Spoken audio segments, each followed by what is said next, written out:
A few weeks ago, when I attended a ceremony marking the opening of the final phase of our beautiful 7.5-mile beach walk, a resident came over to thank me for the project.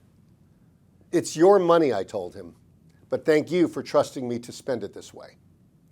You see, our city budget is your money. And while I appreciate the trust, it's important that we let you know how we plan on spending it when our commission votes on September 28th to adopt the fiscal year 2023 budget. But first, some background. Our city's finances are divided into three major categories: our operating budget, our capital budget, and our reserves.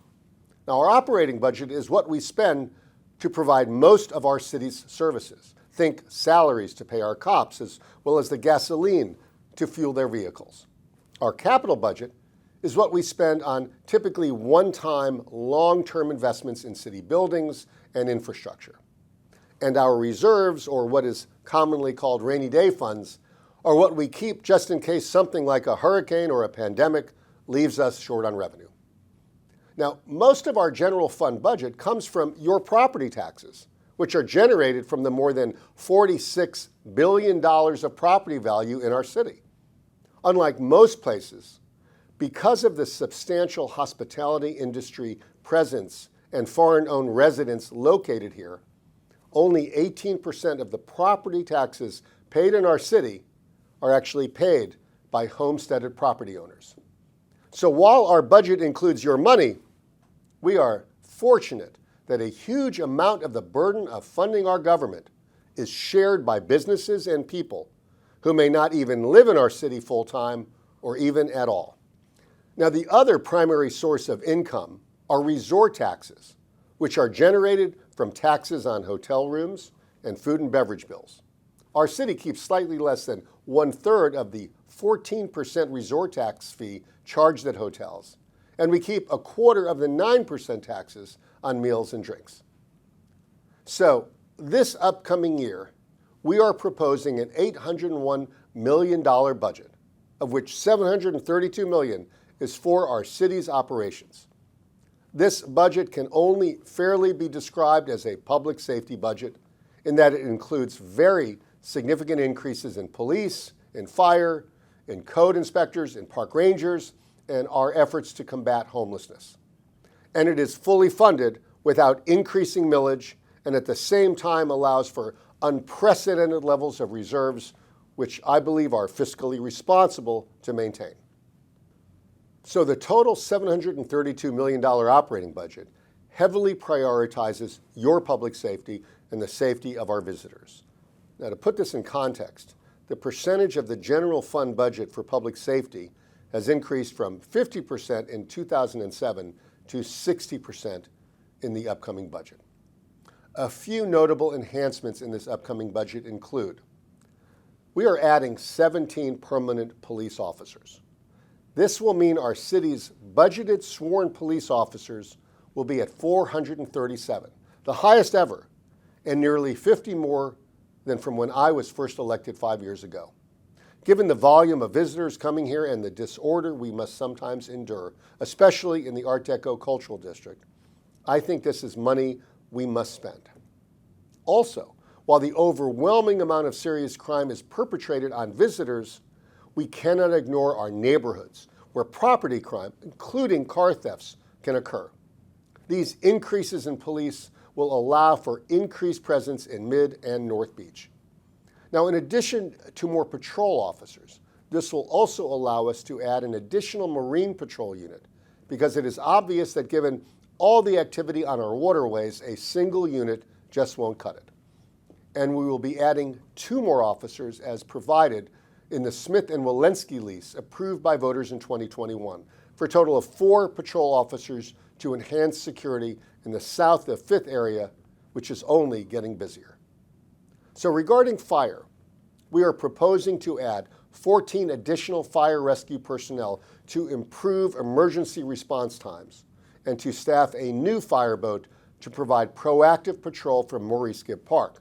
Incidents, by the way, have increased by 32% since 2009. Our park rangers provide a very valuable presence in so many of our parks and green spaces. we will be converting 29 part-time park rangers to full-time, which will allow us to add additional coverage on Ocean Drive, coverage for rovers to the various neighborhood parks, and I think most significantly, coverage on the beach walk from 49th to 79th Street, where I believe it is desperately needed given the popularity of this amenity. These full-time positions will be phased in over the next 2 years. Now, we will also be making permanent 9 code enforcement officers for enhanced coverage in the Art Deco Cultural District and to address the ongoing challenge of short-term rentals citywide. These are quality of life measures which we cannot ignore. Now, this budget also included enhanced safety and programming for spring break, including a one-time funding for programming as well as enhanced police staffing.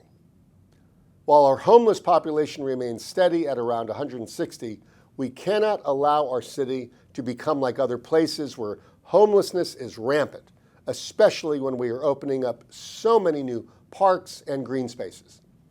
We are proposing to supplement current efforts with a homeless after-hours response team to cover shifts from 7 p.m.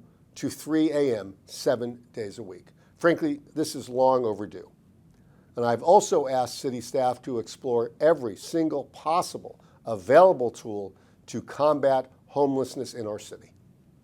This budget also allows us to continue many of the enhancements that make our city so special.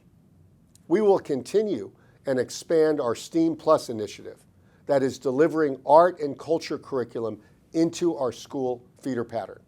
And we will continue to provide enhancements to our children and seniors in our world-class parks programming. We will also be expanding cleanliness efforts, especially in North Beach and along the beach walk. Other notable enhancements in this year's budget include increasing the frequency of trolley services from 30 minutes to 20 minutes, as well as several economic development initiatives to spur post-COVID recovery, improving food accessibility for low-income residents, and a small business incubator to support early-stage companies. We are also adding family-friendly activations in Loomis Park and have included $200,000 for iguana removal services, which I think we all agree we need. This is a responsible budget, which addresses our growing needs but is achieved without any increase in our millage rate, which will remain at last year's historically low level. Miami Beach millage is ranked number 17 out of 34 municipalities in Miami-Dade. But when you take into account the total taxes levied, we rank 21st out of the 34 cities in Dade. So the budget enhancements I've outlined are possible because we saw a significant increase in property value this past year of 11.2% compared to last year's 0.3%. Additionally, we have seen increased resort tax revenues, really unprecedented, post-pandemic. But we cannot assume we will always have such a rosy budget outlook. So at the same time we are addressing public safety, we are also increasing our reserves. The city's rainy day funds are at their highest level ever, with the general fund reserves at over $88 million and resort tax reserves at nearly $30 million. This also keeps our bond rating high and our interest rates low. Finally, of note is that our proposed capital expenditures seem very small in comparison with our operations budget, especially in a city that is ambitiously addressing its resiliency challenges, which require large outlays of funds.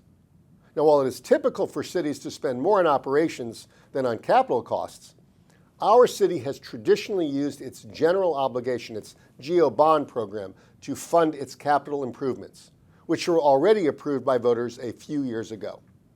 So we are overhauling all our parks, adding enormous amounts of new green spaces, fixing our sidewalks, planting thousands of trees, and delivering enhanced security like police cameras throughout our city, as well as paying for resiliency features, none of which is part of this budget, but is happening nonetheless.